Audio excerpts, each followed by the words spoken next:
Buenos días, alumnos de cuarto.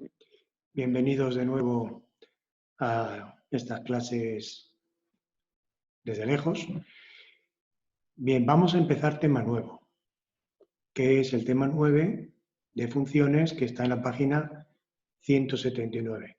Estamos hoy al día 15 de abril y estoy planteándome también poneros algún tipo de prueba del tema anterior para dejarlo ya zanjado y tener yo alguna nota. Tengo que pensar un poquito cómo hacerlo, pero ir preparándolo también.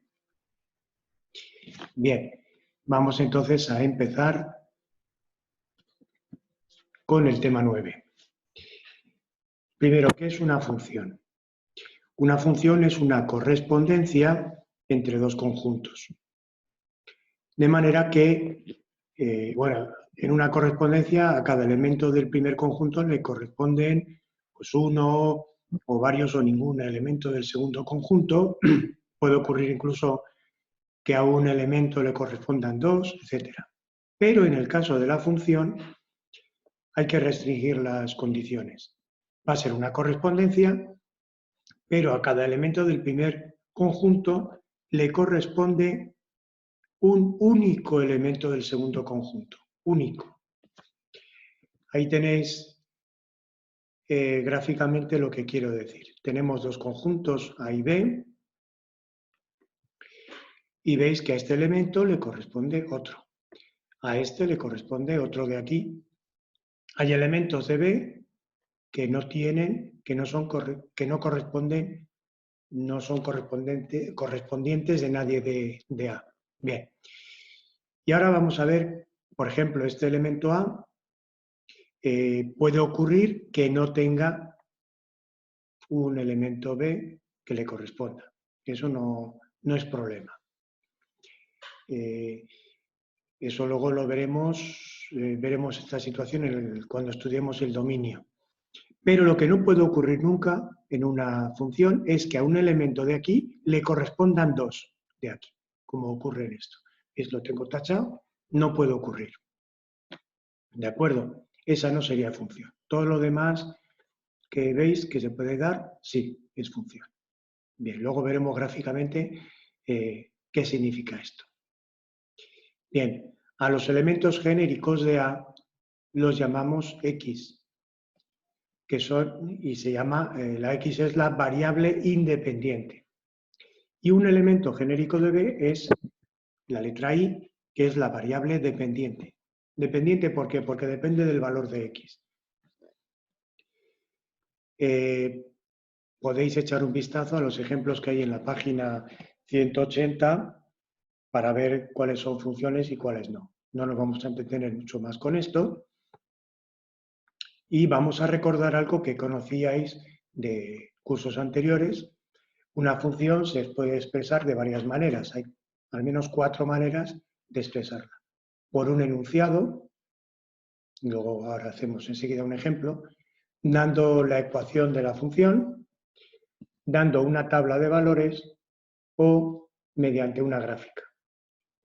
De las 4 opciones, la más completa o la que mejor nos viene siempre es la ecuación. A partir de conocer la ecuación, somos capaces de dar tabla de valores y a partir de ahí representarlo gráficamente.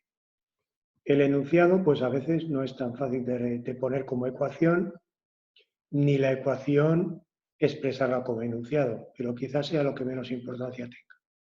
Por lo menos en el contexto en el que nos vamos a mover de funciones en los números reales. Vamos a ver. No te pases tú. Ahí. Bien, tenemos ahí una función,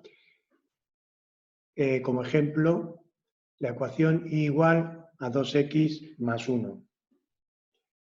Esta función nos han dado la ecuación y a partir de ahí, tenemos primero el enunciado, a un número le corresponde su doble más 1. A ver si logro ponerlo, subirlo un poquito más para que lo veáis. Porque ahí. A un número le corresponde su doble más 1. Ese es el enunciado. traducimos a una ecuación y es igual a 2 por x más 1. Y finalmente damos la tabla, si x vale 0 y vale 2 por 0 más 1, que es 1, si x vale 1 y vale 2 por 1 es 2, más 1, 3, si x vale menos 1, pues 2 por menos 1, menos 2, más 1, menos 1. Esa es la tabla y la gráfica, pues representáis esos puntos, el 0, 1, el 1, 3 y el menos 1, menos 1. Y dar lugar a una recta, como ya sabíais. Bien, ese es un ejemplo. Vamos a ver cómo podemos saber gráficamente si una función, si una gráfica corresponde o no a una función. Mirad la parte de la gráfica de la izquierda.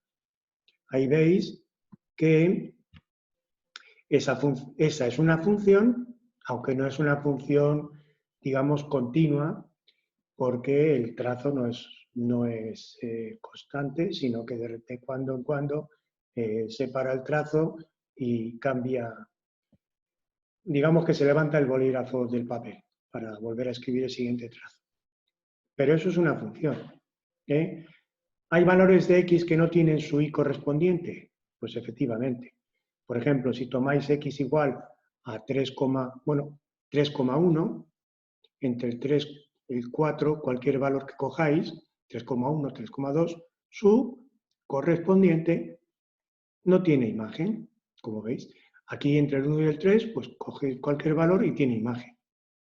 Al 1 le corresponde, no le corresponde el 2, le corresponde el 3. Está un poquito mal puesto el 3, pero ahí está. Y aquí efectivamente empezamos desde el menos 3 y cualquier valor que coges de la x, pues tiene su correspondiente. Por lo tanto, esta es una función, no es continua, pero es función. Vamos a ver qué pasa con esta otra. Esta no es función porque aunque sí es continua, si os dais cuenta, vamos a fijarnos en el 1, pero hay más casos. Si tomáis el 0, por ejemplo, que lo tenéis aquí anotado, al 0, ¿quién le corresponde? Le corresponde el 2, o sea, estaría el punto 0,2.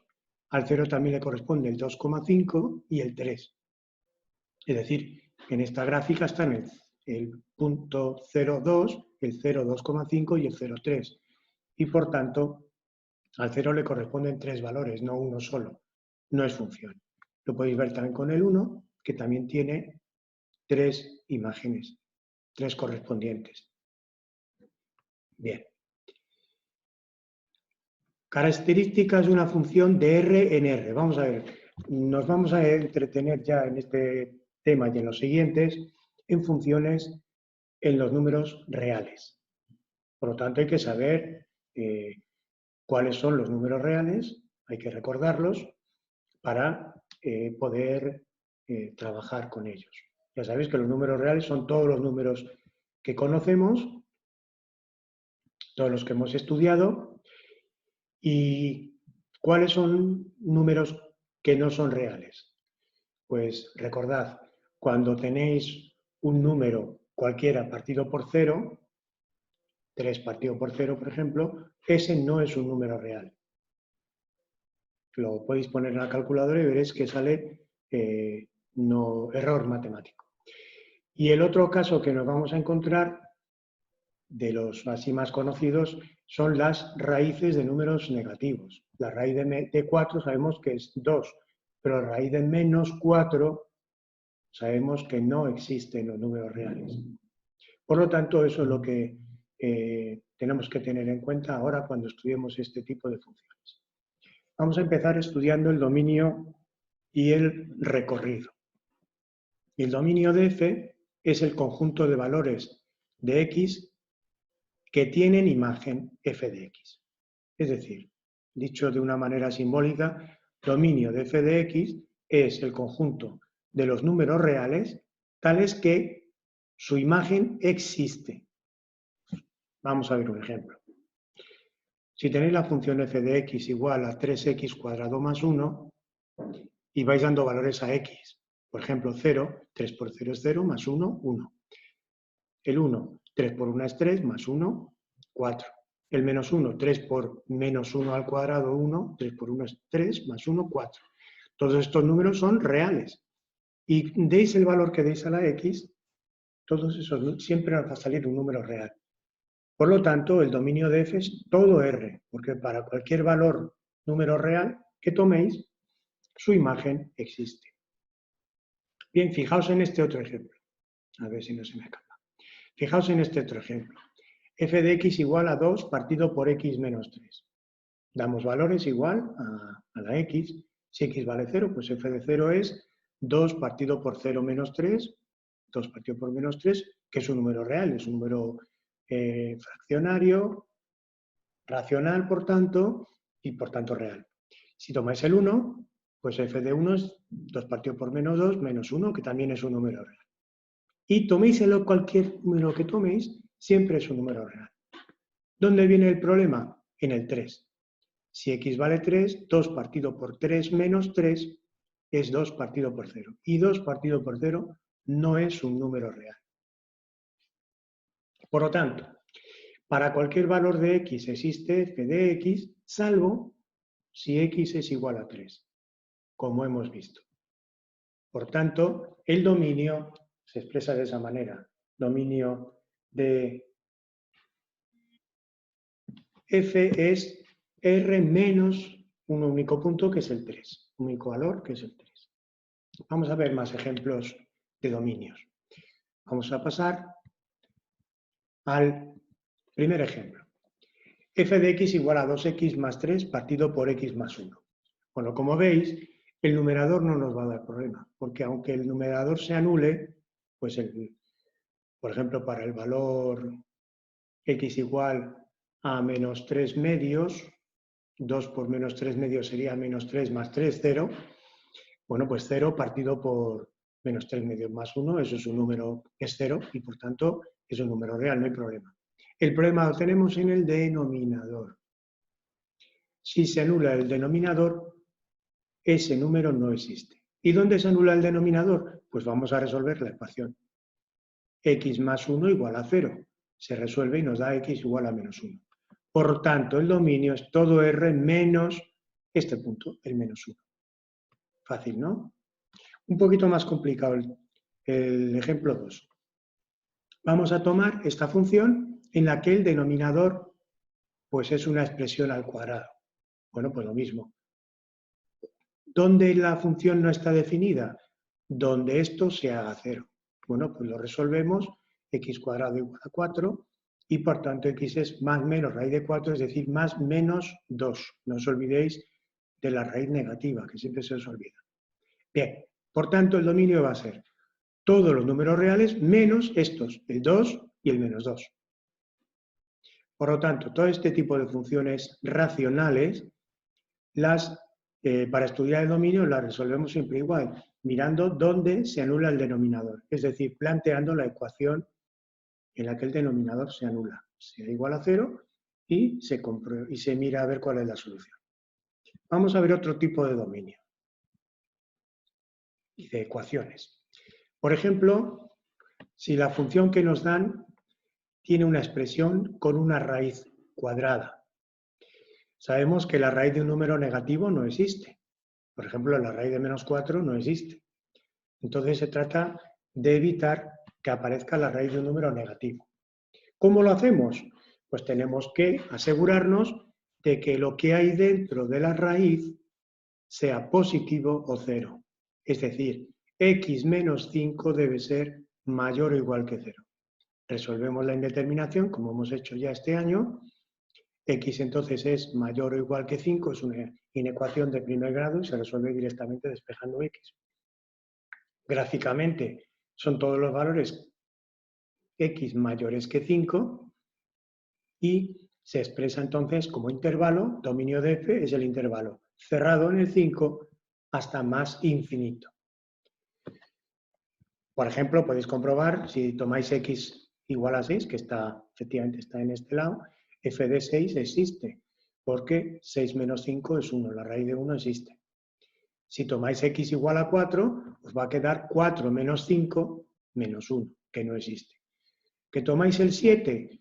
Pues 7 menos 5 es la raíz de 2, que aunque es un número muy feo, sigue existiendo. La raíz de 2 es un número que no es una raíz exacta, pero es un número real. no hay ningún problema. Bien. Vamos a ver otro ejemplo. El f de x igual a la raíz de x cuadrado menos 4. Aquí lo que se trata, igual que antes, es que lo que está dentro de la raíz sea mayor o igual que 0. El problema es que ahora es una inecuación de segundo grado. Recordáis que las inecuaciones de segundo grado, la manera de resolverlas será, primero planteamos la ecuación x cuadrado menos 4 igual a 0. La resolvemos, nos da las soluciones 2 y menos 2. En la recta real representamos el menos 2 y el 2 y vemos para valores menores que menos 2, por ejemplo, para x igual a menos 3, qué signo toma esto. X cuadrado menos 4 en el menos 3, menos 3 al cuadrado más 9 menos 4, positivo. Entre menos 2 y 2 voy a tomar el 0, 0 al cuadrado 0, menos 4, negativo. Y a partir del 2 tomo otra vez el 3, 3 al cuadrado 9 menos 4, positivo. Por lo tanto, como yo lo que se trataba era de que esto fuera positivo o 0, soluciones son de menos 2 para allá y de más 2 para allá. Y están incluidos el menos 2 y el 2, porque si x vale 2, esto se hace igual a 0 y está incluido dentro de la inecuación. Por lo tanto, el dominio va a ser desde menos infinito, un brujo es un menos infinito, a menos 2, unión 2 más infinito. Menos infinito, menos 2, unión 2 más infinito. Bien, aquí os dejo para casa, para que vayáis haciendo esos ejercicios, que son un poquito de todo lo que hemos ido tocando. Creo que seréis capaces de hacerlos. Si tenéis dudas, pues volvéis a mirar el vídeo y veis cómo lo he planteado y veréis que no es complicado. En la próxima vez que nos veamos, pues lo corregiremos. Espero no tardar muchos días en vernos de nuevo. Pues un saludo y ya me voy. Hasta luego.